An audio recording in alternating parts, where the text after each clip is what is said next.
आखिर हो ही गया खुलासा। सीडीएस विपिन रावत की मौत के पीछे किसकी साजिश हो सकती है?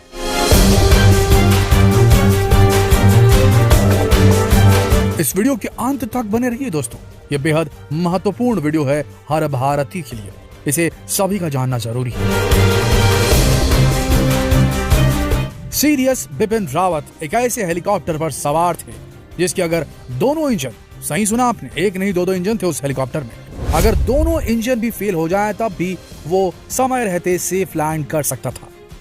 विपिन रावत के हेलीकॉप्टर को उनकी यात्रा से पहले 26 घंटे उड़ाया गया था, जिससे कोई तकनीकी खामी अगर हो तो सामने आ जाए, पर कोई तकनीकी खामी नजर ही नहीं आई। उसके बाद भी हेलीकॉप्टर क्रैश हो जाता है।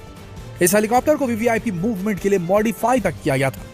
इसमें ऐसे सुरक्षा उपकरण लगाए गए थे जो किसी भी तकनीकी खराबी के बारे में पहले ही पता लगा लेते थे।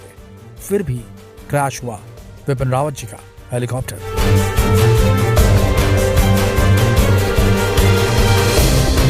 तो ये प्राकृतिक घटना थी या एक सोची समझी साजिश? हाल ही में हुई दुर्घटना ने एक नया मोड़ ले लिया है। अब तक यही माना जा रहा था कि किसी तकनीकी खामी या मौसम के खराब हो जाने की वजह से, विजिबिलिटी कम हो जाने की वजह से हेलीकॉप्टर क्रैश हुआ था। लेकिन अब कुछ ऐसे फैक्ट सामने आए हैं जो इस तरफ इशारा कर रहे हैं कि विपिन रावत की मौत कोई दुर्घटना नहीं थी, बल्कि एक बहुत गहरी साजिश थी। एक वीडियो सामने निकल कर आया है जिसमें साफ साफ देखा जा रहा है कि उनका हेलीकॉप्टर बादलों से काफी नीचे उड़ान भर रहा था। जब आप इस वीडियो को देखेंगे तब आपको साफ पता चलेगा कि हेलीकॉप्टर अपनी तय ऊंचाइयों से काफी नीचे था, जबकि किसी भी वीवीआईपी मूवमेंट के समय इस तरह से हेलीकॉप्टर को नीचे नहीं लाया जाता है। लेकिन यहाँ पर हेलीकॉप्टर काफी ज्यादा नीचे उड़ान भर रहा था। क्या था इसका रीजन? किसने दिए थे हेलीकॉप्टर को नीचे उड़ने के आदेश? किसने पालन किया था इन आदेशों का? देखिए, रिपोर्ट्स की माने तो इस हेलीकॉप्टर को एक बेहद प्रोफेशनल पायलट उड़ा रहे थे और इस वक्त इस हेलीकॉप्टर को कैप्टन वरुण सिंह उड़ा रहे थे, जो इस दुर्घटना में बचे हुए इकलौते शख्स हैं। कुछ एक्सपर्ट्स का मानना है कि हेलीकॉप्टर लो ड्रिफ्टिंग क्लाउड्स की वजह से इतना नीचे उड़ान भर रहा था। लो ड्रिफ्टिंग क्लाउड असल में पायलट के लिए बहुत बड़ी मुसीबत होती है। जैसे कि आप इस वीडियो में देख रहे हैं कि बादल हर तरफ छाए हुए हैं। इसकी वजह से पायलट को आगे कुछ नहीं दिखता। उनका एरियल व्यू लगभग 0% रह जाता है। इसी समस्या से जूझने के लिए पायलट अक्सर हेलीकॉप्टर को बादलों के नीचे ले आते हैं, जैसा कि इस घटना में देखा गया। वहां पर मौजूद कुछ प्रत्यक्षदर्शियों का यह कहना है कि उन्होंने हेलीकॉप्टर की आवाज कुछ समय तक सुनी, यहाँ तक कि उन्होंने हेलीकॉप्टर को काफी नीचे भी देखा। लेकिन थोड़ी ही देर बाद इंजन की आवाज बंद हो गई और एक जोरदार धमाका हुआ।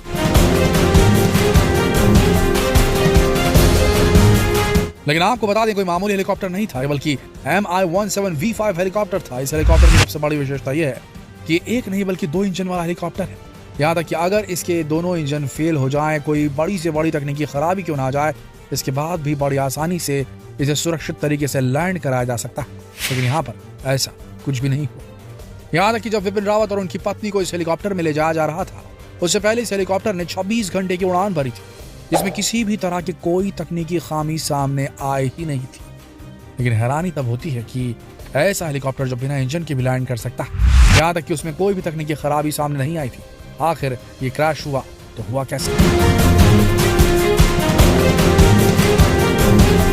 देश भर में एविएशन एक्सपर्ट्स के द्वारा अब ये कयास लगाने जा रहे हैं कि कहीं ये किसी साजिश का हिस्सा तो नहीं, क्योंकि विपिन रावत कोई मामूली इंसान तो थे नहीं। वो तीनों सेनाओं के, तीनों भारतीय सेनाओं जल थल नभ के सूत्रधार थे। इसके अलावा आतंकवादी और भारत के दुश्मन देशों के लिए इनकी प्रतिक्रिया हमेशा सख्त रही है, चाहे चीन हो, चाहे पाकिस्तान, चाहे आतंकवादी। कश्मीर घाटी में इन्होंने ऑल आउट ऑपरेशन चलाया था। इसमें आतंकवादियों की इन्होंने छक्के छुड़ा दिए थे। इसके अलावा ये ISI और चीन के खिलाफ खुलकर बोला करते थे। यहाँ तक कि जब गलवान घाटी की घटना हुई थी, उस वक्त भी विपिन रावत ने सख्त रवैया अपनाया था, जिसकी वजह से चीनियों को पीछे भागना पड़ा था। इनकी ऐसी प्रतिक्रिया की वजह से इनके बहुत सारे दुश्मन बन चुके थे। कहा जाता है कि इनके डिसीजंस और इनके बयानात की वजह से कुछ देशों को इनसे डर लगने लगा था। इन सारी बातों से यही अंदेशा लगाया जा रहा है कि शायद विपिन रावत की मौत एक बहुत बड़ी साजिश है।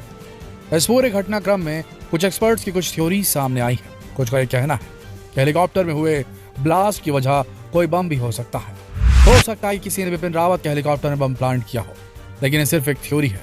और अभी इसकी जांच की जा रही है। जाहिर है जांच के बाद बहुत सारी चीजों के बारे में पता चल जाएगा। दूसरी थ्योरी ये कहती है कि हो सकता है कि इस हेलीकॉप्टर पर लेजर अटैक किया गया, क्योंकि जहां से यह हेलीकॉप्टर गुजर रहा था यह तमिलनाडु के LTT आतंकवादी संगठन का इलाका है।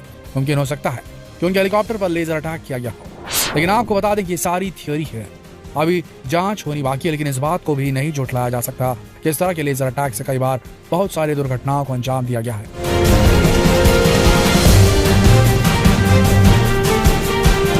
आतंकवादी संगठन उड़ते हुए हेलीकॉप्टर पर हाई बीम लेजर से हमला करते हैं, जिसकी वजह से पायलट को कुछ भी दिखना बंद हो जाता है और हेलीकॉप्टर क्रैश हो जाता है। लेकिन इससे बड़ा कोइंसिडेंस ये भी है कि जहां पर यह हेलीकॉप्टर क्रैश हुआ, ये तमिलनाडु के LTT आतंकवादी संगठन का गढ़ है।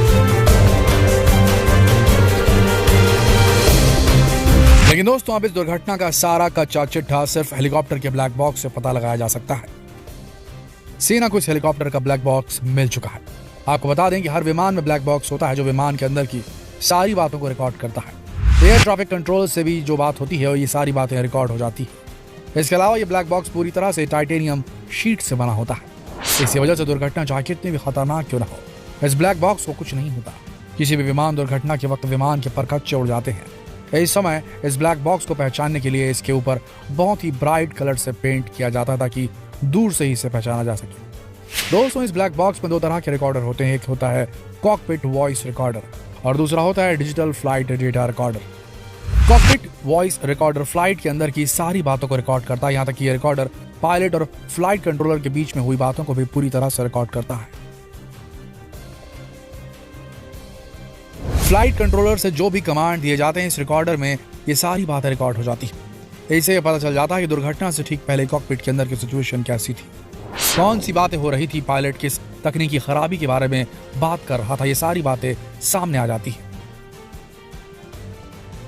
इसी तरह इस ब्लैक बॉक्स में मौजूद डिजिटल फ्लाइट डेटा रिकॉर्डर विमान की हर जानकारी को रिकॉर्ड करता रहता है। विमान में कितना फ्यूल बचा, कितने इंजन काम कर रहे हैं, कौन सी तकनीकी खराबी है, ये सारी चीजें रिकॉर्ड करता रहता है। इस रिकॉर्डर की खासियत यह है कि 24 घंटे की फ्लाइट की डेटा को स्टोर करके रखता है। यानी कि अभी जो ब्लैक बॉक्स मिला है उससे ये साफ हो जाएगा कि आखिर विपिन रावत के हेलीकॉप्टर के साथ हुआ क्या था। देखा जाए तो अब सारी उम्मीदें इस ब्लैक बॉक्स पर निर्भर है। इस ब्लैक बॉक्स से ही पता चल पाएगा कि आखिर विपिन रावत के हेलीकॉप्टर के साथ क्या कोई तकनीकी खराबाई थी या फिर उनका हेलीकॉप्टर किसी साजिश का शिकार हुआ था। आपको बता दें कि ब्लैक बॉक्स आज के समय बहुत ज्यादा मायने रखता है। इसी वजह से इसे बहुत ही सुरक्षित तरीके से रखा गया, जिसकी अब जांच शुरू हो चुकी है। दोस्तों इस दुर्घटना को लेकर थियोरीज बहुत सारी हैं, लेकिन जांच के बाद ही पता चल पाएगा कि आखिर उस वक्त हुआ क्या था, क्यों पायलट ने हेलीकॉप्टर को इतना नीचे उड़ाया, आखिर हेलीकॉप्टर क्रैश हुआ तो हुआ कैसे, जबकि बिना इंजन के भी लैंड कर सकता था। ऐसी बहुत सी बातें हैं जो इस ब्लैक बॉक्स से ही पता चल पाएंगी। अभी हमें कुछ और इंतजार करना होगा, लेकिन सबसे बड़ी बात है कि सरकार इन सारी बातों को पब्लिक करेगी, सार्वजनिक करेगी, ये तो वक्त ही बताएगा। आपको क्या लगता है कि सरकार इन सारी जानकारियों को पब्लिक करेगी या नहीं? कमेंट सेक्शन में जरूर लिखें और जितना हो सके ये सवाल दूसरों से पूछने के लिए इस वीडियो को शेयर करें। फेसबुक पर, व्हाट्सएप, यूट्यूब।